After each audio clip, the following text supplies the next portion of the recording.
Well, when the riots broke out, they sent me out into the streets of LA, and what was going through my mind was it was really, really scary.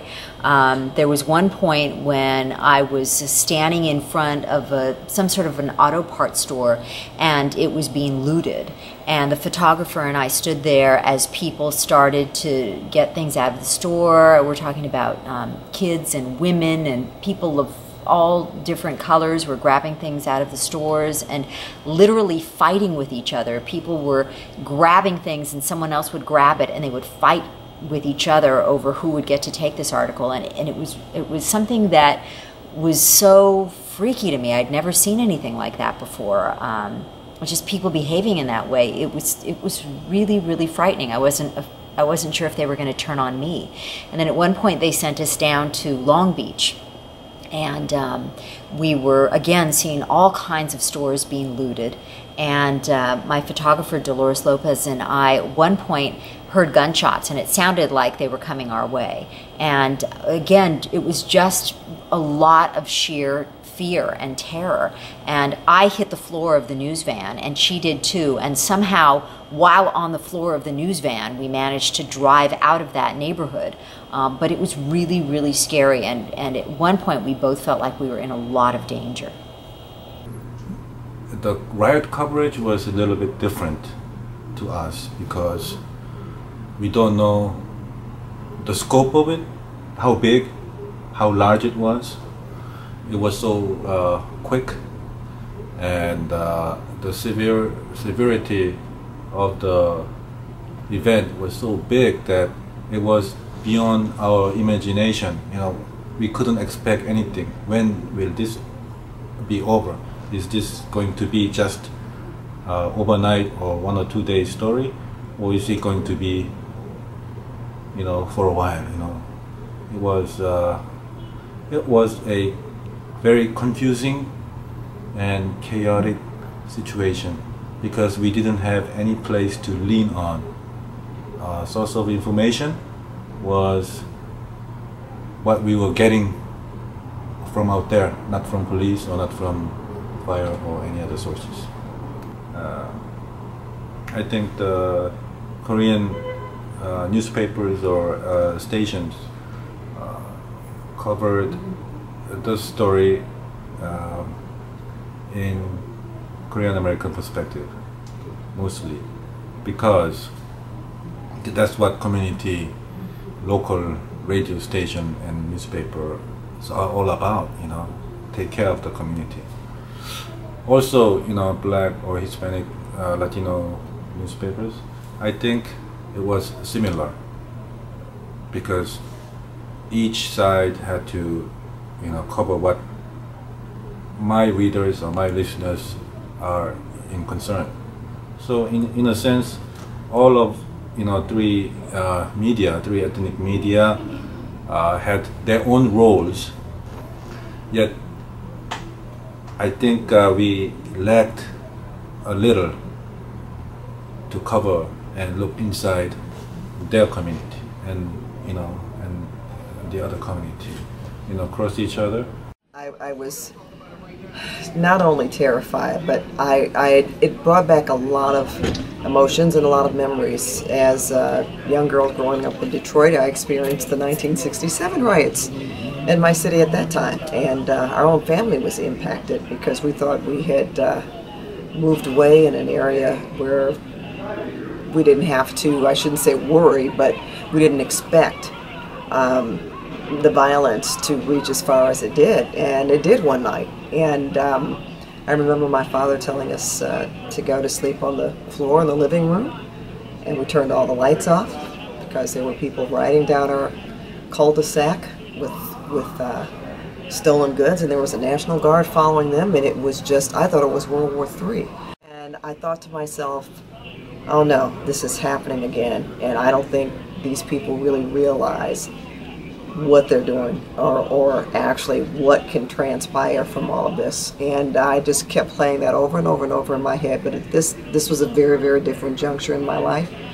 I was a news professional sitting behind a camera, and I had to relay information to the public in a very responsible and calm way, which I would say it presented some difficulty, but I made sure I got through it. But you can just imagine, you know, trying to be as serious and credible as possible, knowing some of the ramifications that could follow, and they did. Now, to answer that question. I mean, there were those particular groups involved. There was a lot of tension in the African American community because it was more African American residents in South Central and South LA and the areas where the riots erupted than Latinos at the time. However, there was a convergence. Many Latinos were moving into the area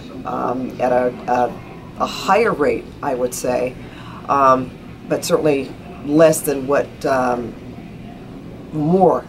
we've seen more now as we fast forward 20 years later. That area is primarily Latino, which at the time of the riots, I believe the numbers were reversed. In terms of the Korean community, there were a lot of tensions because of the people that owned stores, and the culture was very different. I think there was a misunderstanding on the part of both groups, especially on the part of African Americans understanding Korean culture. Of course, something the Korean community, we remember images and pictures of them trying to protect themselves because the police weren't around. The police weren't answering the call, so they felt they had to arm themselves. So just to juxtaposition pictures of a lot of Korean business owners on the roofs, actually almost like SWAT teams, trying to make sure that their businesses weren't burned or looted further, because some of them was just one picture.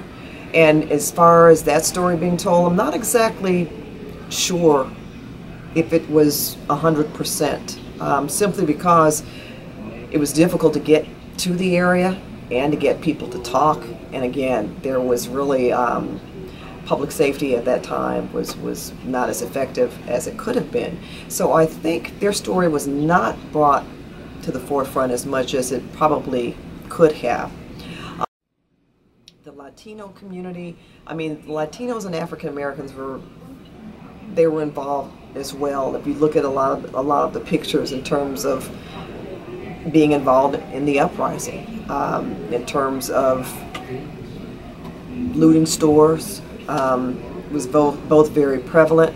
However, at one point, the flashpoint at Normandy and Florence, we actually saw a Hispanic gentleman, Fernando Lopez, I believe that was his name, actually being beaten by an angry group of African American young men. And I think they were targeting, from what we understand, just anybody who wasn't African American at the time. And then they targeted them as well, because all of these groups were involved, and I think everybody, I don't think anyone really was without being harmed in some way. I mean, each had representatives of their own communities that were hurt, that were injured.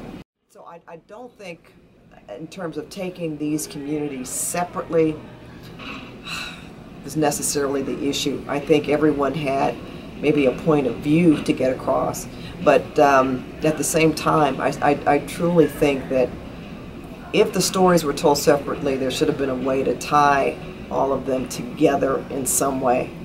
Because as you look at it now, 20 years later, especially Koreatown, there are a lot of different ethnicities that live in Koreatown. The Koreans, African Americans, Latinos, whites, and everybody seems to get along as best they can, certainly much more than they did 20 years ago. Because I think now people want to see jobs. They want to see crime go down in their areas, but they also want to see jobs. But because there is more of a cultural mix, even though there are a lot of communities that are still, and I don't want to use the word separate, but they are, where some ethnic groups will populate a certain area, another ethnic group will populate another one, but at least at this point it seems like they've been able to coexist a lot better. And of course, because of the law enforcement, the police force is also very much different than it was 20 years ago. It is as diverse as the people that it serves in the city of Los Angeles, and that seems to be working a little better. But I think, again, in the long run, people have come to understand, well, you know, we've got to have jobs, education, have to keep children safe, and provide better services for them, and make sure that as parents they are overseeing their children, their welfare, and what they're doing, so they can move forward in society.